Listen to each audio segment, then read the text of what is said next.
Mitochondria है, जैसे कि हमने एक ऑलरेडी मैं ये ऑर्गेनली पढ़ी सेल की न्यूक्लियस के बाद हम पढ़ने जा रहे हैं माइटोकॉन्ड्रिया जो है ये डबल मेम्ब्रेन बॉन्ड ऑर्गेनली है। इसका जो आउटर मेम्ब्रेन होता है वो स्मूथ होता है और इनर मेम्ब्रेन जो है वो फोल्ड्स बनाता है और उन फोल्ड्स को हम क्रिस्टाई कहते हैं और उनके बिटवीन जो स्पेस फिर बच जाती है उसको हम माइटोकॉन्ड्रियल मैट्रिक्स या माइटोसॉल कहते हैं। जो बीच में फिर क्रिस्टाई के बीच में जो स्पेस आती है, मतलब बीच सेंटर ऑफ द माइटोकॉन्ड्रिया, उसको हम मैट्रिक्स कहते हैं, फिल्ड होता है। और यहाँ पर ऑक्सीडेटिव फॉस्फोरिलेशन के कंपोनेंट्स प्रेजेंट होते हैं। ऑक्सीडेटिव फॉस्फोरिलेशन एक रिएक्शन है जहाँ पर एटीपी सिंथेसिस बन जाता है, तो और बहुत सारे एनर्जी इंटरमीडिएट्स हैं वहाँ उनकी ऑक्सीडेशन हो जाती है। ईटीसी चैनल और ऑक्सीडेशन फॉस्फोरिलेशन एक प्रेजेंट होते हैं बोथ इन द माइटोकॉन्ड्रिया। ये इनर मेम्ब्रेन पे अटैच्ड होते हैं इनके एंजाइम्स। जो एटीपी एनर्जी मॉलिक्यूल है वो माइटोकॉन्ड्रिया में ही सिंथेसाइज होता है और माइटोकॉन्ड्रिया का अपना डबल स्ट्रैंडेड डीएनए होता है। इनका अपना माइटोकॉन्ड्रियल राइबोसोम्स क्या है, साइट्स फॉर प्रोटीन सिंथेसिस। तो माइटोकॉन्ड्रिया के पास एबिलिटी है कि वो खुद अपने माइटोकॉन्ड्रियल प्रोटीन्स बना पाता है। आरएनए भी प्रेजेंट होता है माइटोकॉन्ड्रिया में, यानी वो रेप्लिकेशन और ट्रांसक्रिप्शन भी कर पाता है। इसकी वजह से जो 10% जो माइटोकॉन्ड्रिया प्रोटीन्स है वो बनते हैं फ्रॉम राइबोसोम्स जो प्रेजेंट होते हैं माइटोकॉन्ड्रिया में। तो जो इवोल्यूशनरी साइंटिस्ट्स है उन्होंने कहा है कि जो प्रोकैरियोटिक सेल है माइटोकॉन्ड्रिया उसी के साथ रिजेंबल करता है। तो वो कहते थे कि जो माइटोकॉन्ड्रिया था वो एज अ यूनिसेल्युलर ऑर्गेनिज्म खुद इंडिपेंडेंटली जी रहा था। फिर जब इवोल्यूशन हुआ वो फिर एरोबिक सेल के साथ सिम्बायोटिक एसोसिएशन हुई और हमें यूकैरियोटिक सेल फिर मिल गई।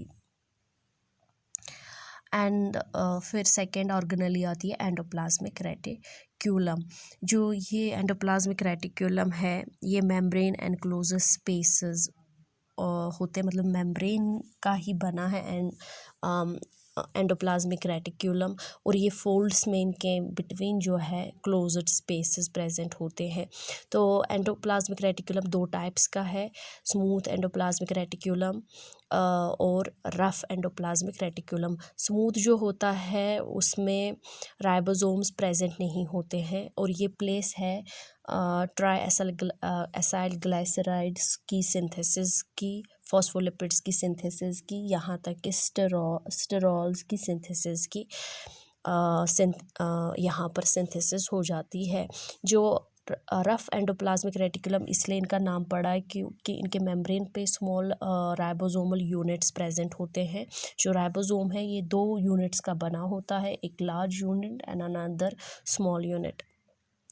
अगर हम यूकैरियोट्स की बात करें तो वहाँ पर हमें ATS टाइप होता है, यानी वहाँ पर ATS S stands for Svedberg unit है और प्रोकैरियोट्स में 70S type of ribosomes present होते हैं। तो हमने देखा कि जब सेल की फ्रैक्शनाइजेशन होती है बाय मींस ऑफ सेंट्रीफ्यूगेशन, तो हम देखते हैं जो ER है ये छोटे छोटे वेसिकल्स बनाता है, डिसरप्ट ये ब्रेक हो जाते हैं और ये छोटे छोटे सर्कुलर वेसिकल्स बनाते हैं और इन वेसिकल्स को हम मैक्रोसोम्स कहते हैं। फिर एक और ऑर्गेनली है गोल्गी एपेरेट्स। ये जो एपेरेटस है ये सर गोल्गी ने डिस्कवर किया था ये ऑर्गेनली, और ये जो ये ऑर्गेनली है ये भी मेम्ब्रेन वेसिकल्स की बनी है और इनको हम डिक्टियोसोम्स भी कहते हैं।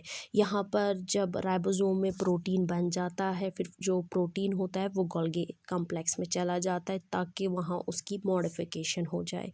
कार्बोहाइड्रेट्स, लिपिड्स और सल्फेट म्यूटीज़ जो है वो सब ऐड हो जाती है, प्रोटीन्स को ऐड करते हैं, जैसे मिथाइलेशन है या प्रोटीन को मिथाइल ग्रुप ऐड करवाते हैं या सल्फेट ग्रुप्स ऐड करवाते हैं तो उनकी मॉडिफिकेशन मॉडिफिकेशन हो जाती है ताकि वो फंक्शनल हो सके।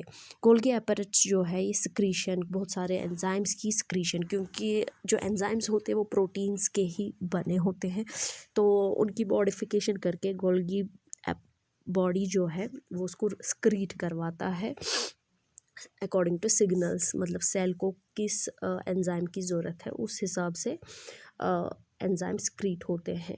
इसमें सिर्फ इतना ही नहीं, 2 ऑर्गेनेलीज जो है वो भी गोल्गी बॉडी से डिराइव होते हैं, एक है पेरोक्सिसोम्स और लाइसोसोम्स। लाइसोसोम्स की बात हम करेंगे तो इसको कहा